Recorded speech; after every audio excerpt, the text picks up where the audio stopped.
Hola, my name is Theo Justus Hendrik Lewir, NPP 281422, kelas F15.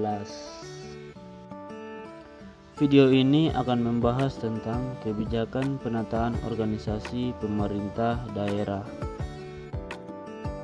Penataan organisasi ini bukan hal yang mudah, karena banyak sekali faktor yang harus dipertimbangkan para pengambil keputusan lokal, diantaranya pertimbangan dampak sosiologi, ekonomi, dan tentu saja politik.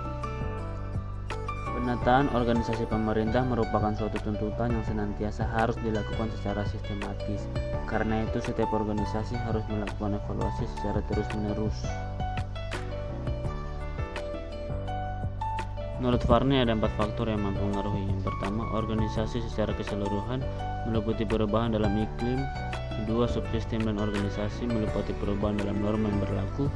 3, pekerjaan dalam kelompok meliputi perubahan dalam prosedur pengambil keputusan. Dan yang keempat, tingkat-tingkat penjenjangan. Di dalam penataan organisasi pemerintah daerah juga tidak terlepas dari adanya hambatan-hambatan yang nanti akan dihadapi.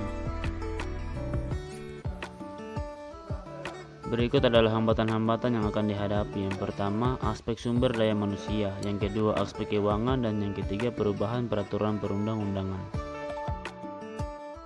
Berikut beberapa tantangan dalam penataan organisasi pemerintah. Adanya kepentingan politik dari legislatif di daerah, masih adanya kepentingan individu pada pemerintah daerah, terfragmentasinya urusan pemerintahan ke berbagai jenis kelembagaan. Berikut area perubahan dalam penataan organisasi pemerintah daerah: mental aparatur, pengawasan, akuntabilitas, kelembagaan, dan pelayanan publik. Faktor penentu penataan organisasi: komitmen pimpinan, kesiapan untuk perubahan, komunikasi dan partisipasi pelatihan.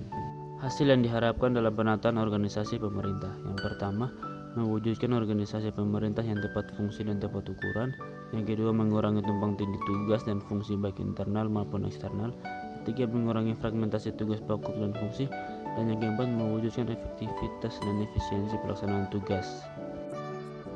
Terima kasih, sekian dari saya. Thank you. God bless you.